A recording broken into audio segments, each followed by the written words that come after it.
आज शुभ रात का दिन है। मैंने कहा चलो आज तो उस्ताद शब्बू के यहाँ हलवा खाएंगे। वहाँ जो गए तो मेरा यार कबूतरबाजी में लगा हुआ था। मैंने जो आवाज़ दी तो कहने लगा, अबे इशाक देख मेरा कबूतर उड़ गया। आज सुबह से हैरान हो रहा हूँ, पता नहीं कहाँ गया। करखनदारी सिर्फ दिल्ली में बोली जाती है और करखनदारी से मिलती जुलती ज़बान, इसकी कुछ झलक आपको मिलेगी तो भोपाल में मिलेगी। तो आज सुबह मैं छत पर खड़ा कबूतर उड़ा रहा था कि इतने में किसी ने दरवाजा खटखटाया। मैंने नीचू झांक कर देखा तो करखनदार का मुलाजिम खड़ा हुआ था। मुझे देखकर बोला कि वही करखनदार क्या लमड़ा हुआ है, विनो ने तुम्हें बुलाया है। मैंने किया, अबे पहले ये बता कि करखनदार क्या लमड़ा हुआ है या इनकी बीवी किया। वो बोला, खलीफा तुम तो खिल्लीबाजी करते हो, मैं जा रही हूँ, जल्दी से आना। भाई इसको करखनदारी कहते हैं, दिल्ली की करखनदारी ज़बान, जो यूँ समझ सकते हैं आप कि उर्दू की एक टूटी फूटी बोली है, एक डायलेक्ट है।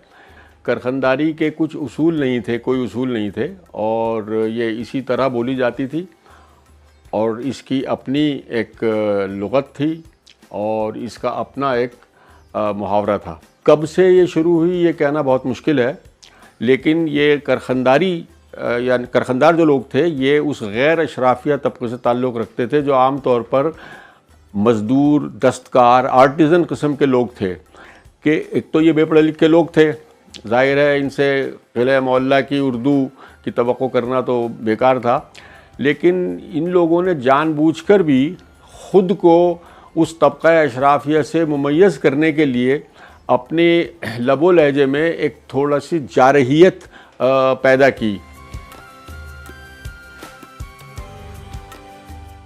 मेरा नाम दोस्त मोहम्मद नबी ख़ान है और मैंने ये निराली उर्दू किताब जो 1932 में शाये हुई थी, शाये होने के बाद वो बिल्कुल नापैद हो गई थी। उसका एक ही नुस्खा बचा था, उसी नुस्खे से एक किताब जो 2017 में ग्रीन बुक्स कराची ने छापी थी, उस नुस्खे की मदद से मैंने इस किताब को असर नौ इस जज्बे के साथ कि किसी ज़माने में ये बोली भी बोली जाती थी, एक ये सकाफ़ती चीज़ है और हेरिटेज है हमारी एक तरह से, इसलिए महफूज रखना ज़रूरी समझा। जो मुहावरे हैं, लफ्ज़ियात हैं, अब हरियान कोई नहीं बोलता लफ्ज़ कि क्यों हरियान कर रहा है, वे क्या कर रहा है भाई, ये भी एक लहजा है उस्ताद।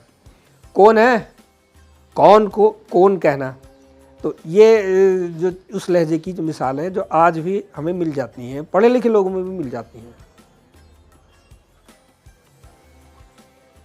सिर्फ आरिया और जारिया जो है वो करखनदारी नहीं है, वो लहजा और वो लुग़त जो करखनदारी तक ही मखसूस है, वो जब तक ना हो आप ये नहीं कह सकते कि ये शख्स करखनदारी ज़बान बोल रहा है। मुसलमान क्या, उस इलाके के रहने वाले हिंदू भी बिल्कुल इसी तरह की उर्दू बोलते थे और बोलते हैं अब भी, जो दो चार वहाँ बाकी हैं।